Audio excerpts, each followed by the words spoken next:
بسم اللہ الرحمن الرحیم۔ السلام علیکم۔ پروگرام اختلاف رائے کے ساتھ میں افتخار کاظمی۔ بڑی خبر یہ ہے کہ سابق chairman P T I Imran Khan کے ٹیلی ویژن چینل پر بیانات نشر کرنے پر ایک بار پھر پابندی لگا دی گئی ہے۔ پیمرا نے نوٹیفیکیشن جاری کر دیا کہ ریاست مخالف نفرت پھیلانے والے شخص کے بیانات چلانے سے اجتناب کیا جائے۔ عمران خان نے کل سائفر کیس کے دوران صحافیوں سے غیر رسمی گفتگو کی، جس میں انہوں نے سابق آرمی چیف پر بے بنیاد الزام لگائے اور کئی اس طرح کے جھوٹ بولے جس سے عوام کو گمراہ کرنے کا تاثر ملا ہے۔ پیمرا کے نوٹیفیکیشن میں بہت سارے پوائنٹس ریز کیے گئے ہیں اور اب یوں لگتا ہے کہ اڈیالہ جیل میں ہونے والے سائفر کیس کی سماعت میں میڈیا کو شاید ہی داخلے کی اجازت ملے۔ خان صاحب نے اپنے پاؤں پر خود کلاڑی ماری ہے۔ میں نے آپ کو پچھلے پروگرام میں بتایا تھا کہ خان کے لیے اچھا موقع تھا کہ وہ عوام سے کمیونیکیٹ کر سکتے ہیں، تو خان صاحب نے اس کا فائدہ اٹھانے کی بجائے اڑتا تیر لے لیا ہے اور پیمرا نے ان کے بیانات نشر کرنے پر مکمل طور پر پابندی لگا دی گئی ہے۔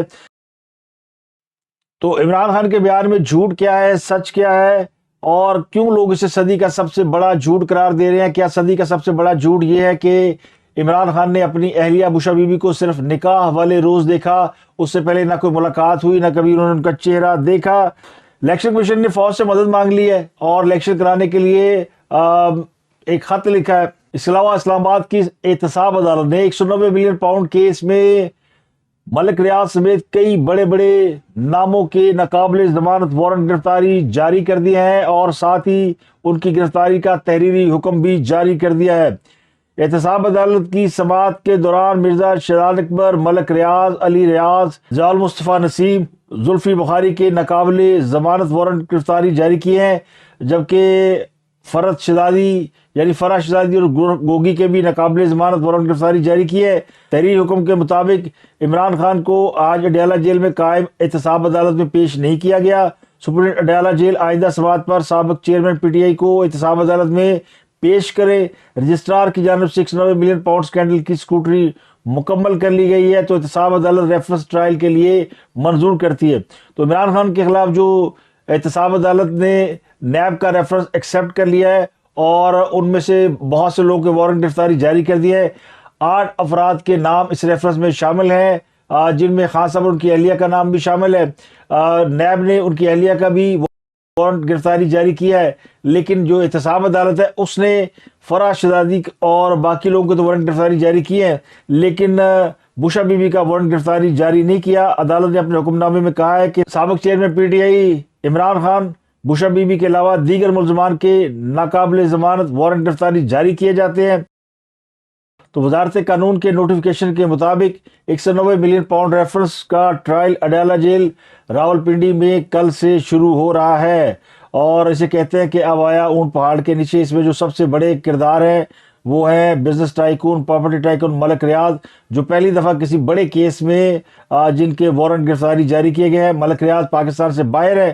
ان کے بارے میں اطلاعات یہ ہے کہ وہ مبینہ طور پر کچھ انٹرویوز ریکارڈ کرا چکے ہیں، جس میں انہوں نے اس کیس کے حوالے سے اہم انکشافات کیے ہیں، اور ان کی درخواست یہ ہے کہ ان کو اس کیس میں وعدہ معاف گواہ بنایا جائے۔ اب ان کے اور ان کے بیٹے کے وارنٹ گرفتاری جاری ہونے کے بعد بحریہ ٹاؤن پروجیکٹ جو ہے ان کے اوپر سوالیہ نشان لگ گیا ہے۔ اس سے پہلے supreme court 190 million pound case میں بحریہ ٹاؤن کو قصوروار ٹھہرا چکی ہے اور اسے ڈیفالٹر ڈکلیئر کر چکی ہے۔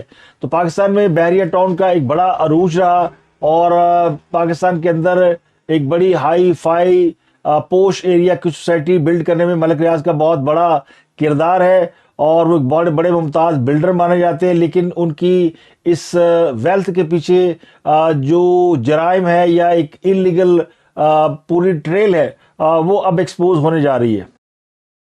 ممتاز ٹی وی اینکر اور جرنلسٹ آسمہ شیرازی سرخرو ہو گئی ہیں۔ اسلام آباد ہائی کورٹ نے پیمرا فیصلے کے خلاف سینئر صحافی آسمہ شیرازی کی اپیل کا فیصلہ سنا دیا ہے، اور آسمہ شیرازی کے خلاف غلط خبر نشر کرنے پر اے آر وائی نیوز کو آسمہ شیرازی سے معافی مانگنے کا حکم دیا ہے اور جرمانہ ادا کرنے کا بھی حکم دیا ہے۔ عدالت نے کہا ہے کہ غلط خبر کی اشاعت پر یا نشر کرنے پر آسمہ شیرازی ادارے کے خلاف جو ہے وہ ہرجانے کا دعویٰ بھی کر سکتی ہے۔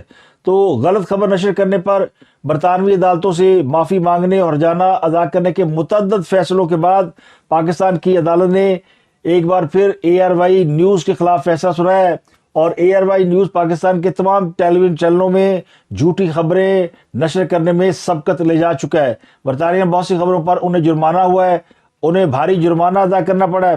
تو آسمہ شیرازی کے خلاف غلط خبر شائع کرنے پر چاہیے تو یہ تھا کہ اے آر وائی فوری طور پر معافی مانگ لیتا، اور کیونکہ ذمہ دارانہ صحافت کا تقاضا یہ کہ اگر خبر باؤنس ہو گئی ہے تو آپ معافی مانگ لیں، لیکن انہوں نے اس خبر کے اوپر انسسٹ کیا اور عدالتی فیصلے کا انتظار کیا۔ تو عدالتی فیصلے پر عمل درآمد کرنا لازم ہے اے آر وائی کے اوپر، ورنہ ان کا لائسنس کینسل ہو سکتا ہے۔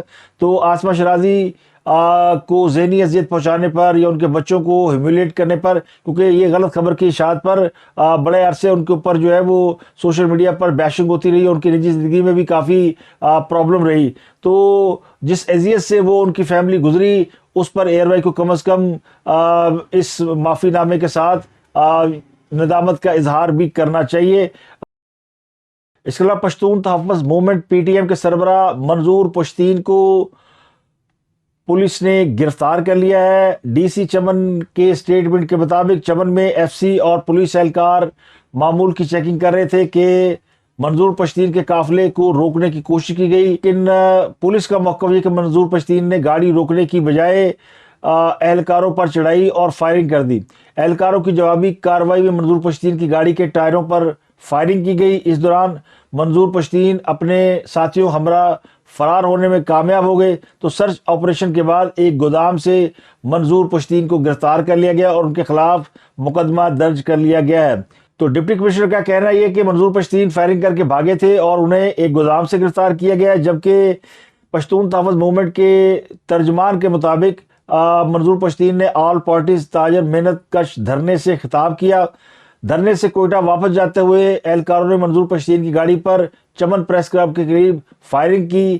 گاڑی پر 8 گولیاں لگیں اور ایک خاتون زخمی ہوئی۔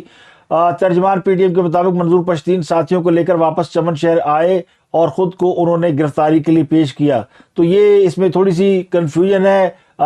پی ٹی ایم کے لوگ کہتے ہیں کہ ہم نے خود گرفتاری دی ہے، جبکہ پولیس کہہ رہی ہے کہ ان کو باقاعدہ چیز کر کے گودام میں چھاپا مار کر گرفتار کیا گیا۔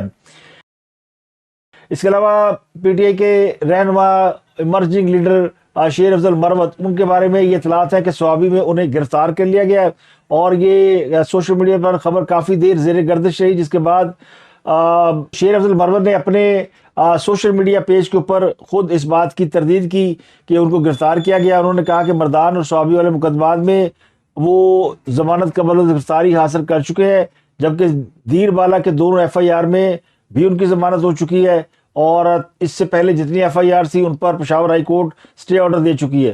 تو میرے علم میں اس میں کوئی ایف آئی آر نہیں جس میں میں نے کوئی ضمانت نہ لی ہو۔ تو میری گرفتاری سے متعلق خبروں کی تصدیق میرے فیس بک اکاؤنٹ سے کی جا سکتی ہے۔ تو اب انہوں نے تصدیق کی ہے کہ وہ گرفتار نہیں ہوئے، لیکن بعض ذرائع کہتے ہیں کہ پولیس ان کو گرفتار کرنے گئی تھی لیکن وہ گرفتاری میں ناکامی پر واپس لوٹ آئی۔ اس کے علاوہ مسلم لیگ نون کے رہنما اور قائد نواز شریف اور جے یو آئی کے سربراہ مولانا فضل الرحمان میں ایک بڑی اہم ملاقات ہوئی ہے۔ دونوں نے مل کر عام انتخابات لڑنے اور مشترکہ صدارتی امیدوار لانے پر اتفاق کیا ہے۔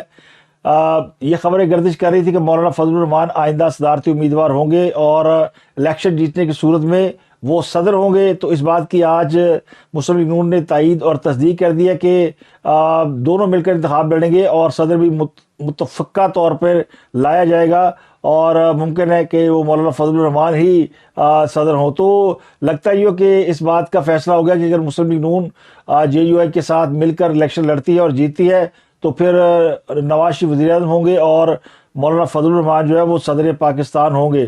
تو اس ملاقات کے بعد کی جو اندرونی کہانی ہے اس کے مطابق دونوں جماعتوں کے مابین وفود کی سطح پر بھی مذاکرات ہوئے ہیں، اور خواجہ سعد رفیق نے سندھ میں ایم کیو ایم کے ساتھ ہونے والے سیاسی مذاکرات کے بارے میں بھی بریفنگ دی۔ تو نواز شریف نے مولانا فضل الرحمان کو مسلم لیگ نون اور ایم کیو ایم کے درمیان ہونے والے مذاکرات اور انتخابی اتحاد کے حوالے سے بھی مکمل طور پر اعتماد میں لیا، اور دونوں جماعتوں نے سندھ میں ایم کیو ایم اور دیگر ہم خیال جماعتوں سے مل کر الیکشن لڑنے پر اتفاق کیا، اور یہ فیصلہ کیا گیا کہ سندھ میں تینوں جماعتیں سیٹ ایڈجسٹمنٹ کر کے انتخابی میدان میں اتریں گی، اور سندھ میں امیدواروں کا فیصلہ لیگی صوبائی صدر بشیر میمن، JUI کے سیکرٹری راشد سومرو اور MQM کے نامزد رہنما کریں گے. تو یہ ایک بڑا اتحاد بننے جا رہا ہے اور فیصلہ ہو گیا کہ سندھ کے اندر تینوں سیاسی جماعتیں مل کر الیکشن لڑیں گے. اس کے علاوہ نواز شریف اسی مہینے کے آخر میں سندھ کا دورہ کر رہے ہیں اور مزار قائد پر ایک بڑا جلسہ کرنے کا پلان بھی ہے. اور اسی مہینے کے آخر میں یعنی نواز شریف جب سندھ جائیں گے تو سندھ کے اندر بہت سے لوگ ان کی پارٹی میں شمولیت اختیار کریں گے. تو الیکشن 2024 میں پاک فوج کی تعیناتی کے معاملے پر الیکشن کمیشن نے وزارت داخلہ کو خط لکھا ہے اور یہ بتایا کہ ملک میں آئندہ عام انتخابات کے لیے 5,91,106 اہلکاروں کی ضرورت ہے. اس وقت 3,28,510 اہلکار دستیاب ہے جبکہ 2,77,558 اہلکاروں کی کمی کا سامنا ہے. تو عام انتخابات میں پولنگ اسٹیشن پر پاک فوج اور دیگر قانون نافذ کرنے والے اداروں کی اسٹیٹک تعیناتی کے معاملے پر سیکرٹری الیکشن کمیشن عمر حمید نے سیکرٹری داخلہ آفتاب اکبر درانی کو مراسلہ لکھا ہے جس میں انہوں نے کہا کہ پاکستان آرمی اور سول آرم فورس کی بطور اسٹیٹک اور کوئک رسپانس فورس کی تعیناتی کو یقینی بنایا جائے. تو اس مراسلے میں الیکشن کمیشن نے الیکشن کے لیے فوج کی باقاعدہ ڈیمانڈ کر دی ہے اور اس کی تعداد بھی بتا دی ہے کہ کتنے اہلکار موجود ہیں اور کتنے اہلکار جو ہے وہ کم پڑے ہیں. تو عام انتخابات میں جو 8 فروری 2024 کو ہونے ہیں اس میں فوج کی تعیناتی کا فیصلہ کیا گیا ہے اور اسی والے سے بھی آج مکمل اس کی ڈیٹیل جو ہے وہ سامنے آ گئی ہے کہ الیکشن کے لیے کتنے سرکاری اہلکاروں کی ضرورت ہوگی. استحکام پاکستان پارٹی کے رہنما اور سابق وفاقی وزیر اون چودھری نے خان صاحب کی جانب سے ان کی اہلیہ کا چہرہ نہ دیکھنے کے دعوے کو صدی کا سب سے بڑا جھوٹ قرار دیا ہے. اور عمران خان نے اڈیالہ جیل میں صحافیوں سے بات کرتے ہوئے کہا تھا کہ انہوں نے بشرا بی بی کا چہرہ پہلی بار نکاح کے بعد دیکھا تھا اور وہ اس کے لیے قسم اٹھانے کو تیار ہیں. تو اون چودھری نے کہا کہ عمران خان کا بشرا بی بی کو نکاح سے پہلے نہ دیکھنے کا دعویٰ بہت بڑا جھوٹ ہے. اور اون چودھری کے مطابق بشرا بی بی اور عمران خان نکاح سے پہلے درجنوں بار ملے اور دونوں نے ایک دوسرے کو دیکھا بھی تھا. بشرا بی بی قرآن پر خلف دے دیں کہ انہوں نے سابق چیئرمین PTI کو نکاح سے پہلے اپنا چہرہ نہیں دکھایا. میں خود عمران خان کو بشرا بی بی سے ملاقات کے لیے لے کر جاتا رہا ہوں اور کئی ایسے راز ہیں جن کو میں اگر کھول دوں تو وہ کسی کو منہ دکھانے کے قابل نہیں رہیں گے. تو یہ تھی اب تک کی اپڈیٹ. اب تک کے لیے اتنی. آپ سے ملاقات ہوتی ہے اگلے ولاگ میں. اپنا گردنوا کے لوگوں کا بہت خیال رکھیے.